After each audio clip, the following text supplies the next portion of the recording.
मध्य प्रदेश के मुख्यमंत्री मोहन यादव और मध्य प्रदेश भाजपा के नए प्रदेश अध्यक्ष हेमंत खंडेलवाल मंगलवार को राजधानी दिल्ली पहुंचे। इस दौरान दोनों नेताओं ने कई केंद्रीय मंत्रियों के अलावा भाजपा के राष्ट्रीय अध्यक्ष जेपी नड्डा, रक्षा मंत्री राजनाथ सिंह और गृह मंत्री अमित शाह से मुलाकात की।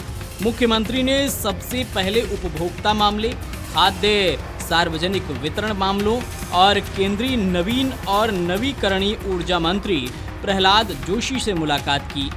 सीएम यादव ने कहा कि पीएम नरेंद्र मोदी की परिकल्पना के अनुरूप मध्य प्रदेश में नवीकरणीय ऊर्जा के क्षेत्र में तेजी से काम हो रहा है।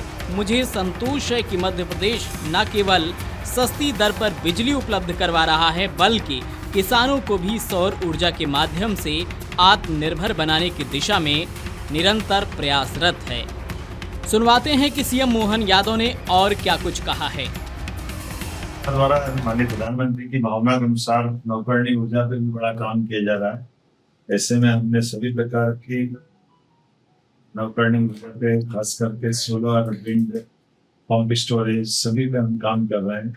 और मुझे इस बात का संतोष भी है कि पूरे देश में मध्य प्रदेश हमारा एक ऐसा राज्य है जो सबसे सस्ती दर पर हमारी नवकरणीय ऊर्जा भोपाल के साथ साथ हम अपने इस राज्य के बाहर दिल्ली में सबसे सस्ती बिजली देकर के मेट्रो ट्रेन तक भी प्रदेश की बिजली से चल रही। जब मैं आपसे बात कर रहा हूँ तो आज ये मानते चलिए कि प्रधानमंत्री की भावना के अनुसार हमने अपने राज्य के 32 लाख किसानों के लिए भविष्य में सोलर पंप लगा करके वो अपनी बिजली खुद उत्पन्न करे और लगभग 18,000 करोड़ का जो हमारे ऊपर सब्सिडी का भार पड़ता है उससे हम बाहर आए। पीएम कुसुम श्री योजना, जिसमें ए, बी, सी तीनों कैटेगरी में हमारी सरकार इसमें काफी काम कर रही है। मैंने आज नवकरणीय ऊर्जा मंत्री माननीय प्रहलाद जोशी जी के साथ माननीय अध्यक्ष जी हमने मीटिंग की है और इस दिशा में और काफी अच्छी प्रोग्रेस भी हमारे आने वाली है।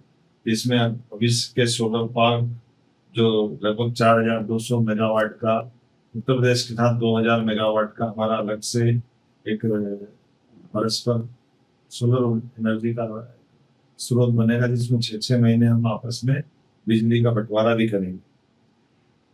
एक और जानकारी देना चाहूंगा, आज हमारे आने वाले मस्त की दृष्टि से भी कई सारे विभागों ने इसमें काम चालू कर दिया।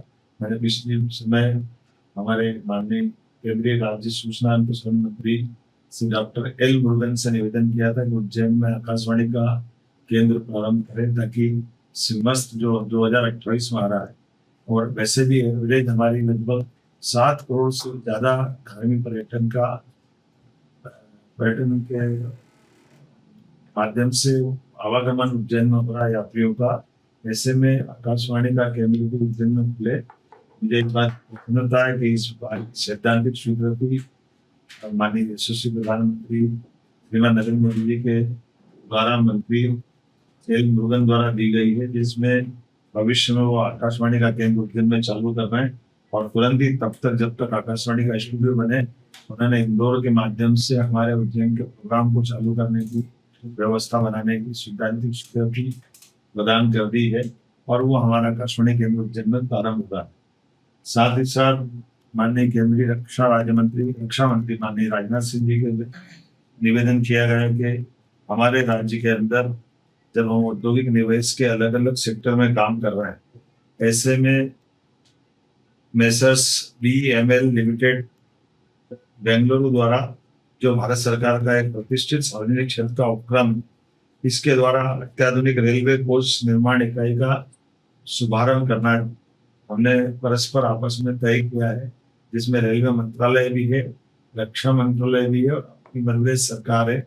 हमने रायसेन जिले के भोपाल से लगे बेल्ट में भूमि आवंटन कर दी है। इस परियोजना के लिए लगभग 60 हेक्टेयर से अधिक की भूमि आवंटित कर दी है। 1,800 करोड़ का 1,800 करोड़ का निवेश कर ये पूरी परियोजना स्थापित हो रही है, जिसके माध्यम से लगभग 1,575 लोगों को रोजगार मिलने की संभावना है और मध्य प्रदेश में इस प्रकार की पहली अत्याधुनिक रेल कोच फैक्ट्री का ये निर्माण होगा, जिसके आधार पर देश की रेलवे के विनिर्माण के मानचित्र पर मध्य प्रदेश को एक महत्वपूर्ण जगह मिलेगी और आधुनिक विनिर्माण की तकनीक आएगी। इस अवसर पर मैंने माननीय रक्षा मंत्री जी से और रेलवे मंत्री जी से निवेदन किया है कि इस कार्यक्रम का शिलान्यास में वो अवतार करके भूमि पूजन करें, ताकि शीघ्र अतिशीघ्र ये योजना पूरी होकर के हमारे लिए ये बड़ी उपलब्धि राज्य और देश के लिए माननीय प्रधानमंत्री जी के माध्यम से मिलने जा रही है।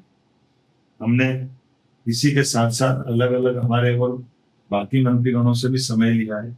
अब से कुछ समय बाद में स्वास्थ्य मंत्री से मिलने वाला हूँ, माननीय गृह मंत्री से हमारी मुलाकात होगी, माननीय कोयला एवं खदान मंत्री माइनिंग सेक्टर के लिए भी मध्य प्रदेश की अलग अलग ऊर्जा के साथ माइनिंग की भी आवश्यकता है, ऐसे कई क्षेत्रों में हम काम कर रहे हैं।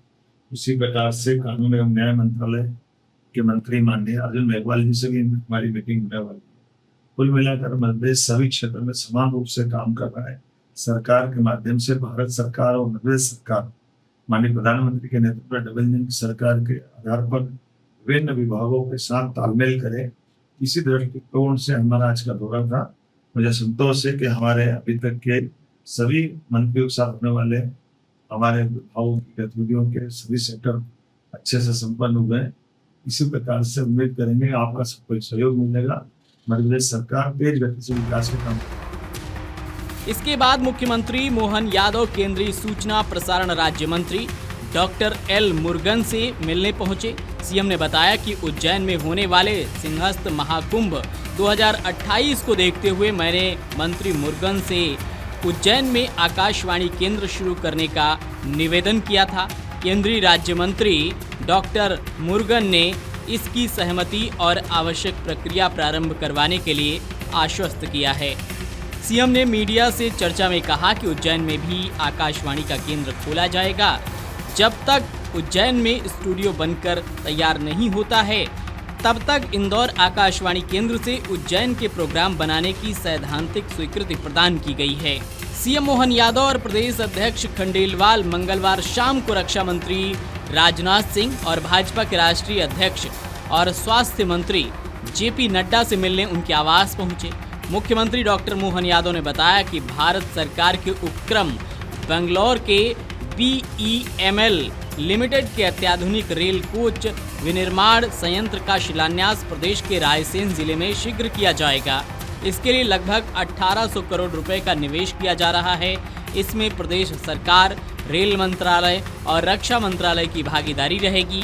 मुख्यमंत्री डॉक्टर मोहन यादव ने कहा कि केंद्रीय रक्षा मंत्री राजनाथ सिंह ने इस संयंत्र के शिलान्यास का अनुरोध किया है। केंद्रीय मंत्री राजनाथ सिंह को जानकारी दी गई है कि मध्य प्रदेश शासन ने रायसेन जिले में इस संयंत्र की स्थापना के लिए लगभग 60 हेक्टेयर भूमि का आवंटन कर दिया है। यह संयंत्र लगभग 1500 लोगों को रोजगार दिलवाने में सहायक होगा। ये संयंत्र देश भर के रेल कोच संयंत्रों के मानचित्र में विशेष स्थान बनाएगा। इसके बाद शाम को मुख्यमंत्री मोहन यादव और प्रदेश अध्यक्ष हेमंत खंडेलवाल केंद्रीय गृह मंत्री अमित शाह से मिलने उनके निवास पहुंचे। यहां तीनों नेताओं की मुलाकात करीब 10 मिनट तक हुई। इसके बाद सीएम केंद्रीय कोयला मंत्री जी किशन रेड्डी और कानून मंत्री अर्जुन राम मेघवाल से भी मुलाकात की। मध्य प्रदेश के नए प्रदेश अध्यक्ष हेमंत खंडेलवाल के लिए ये दौरा बेहद खास है, क्योंकि प्रदेश अध्यक्ष बनने के बाद ये उनका पहला दिल्ली दौरा है। इस यात्रा के दौरान सीएम मोहन यादव और हेमंत खंडेलवाल ने केंद्रीय नेतृत्व से मुलाकात की है। इस दौरान केंद्रीय नेतृत्व से संगठन और सरकार के बीच समन्वय को और बेहतर बनाने पर विचार विमर्श किया गया। Video desk amarujala.com। अगर आप ये वीडियो YouTube पर देख रहे हैं तो हमारे चैनल को सब्सक्राइब करें और बेल आइकन को दबाना ना भूलें। अगर आप Facebook पर ये वीडियो देख रहे हैं तो हमारे पेज को लाइक करें।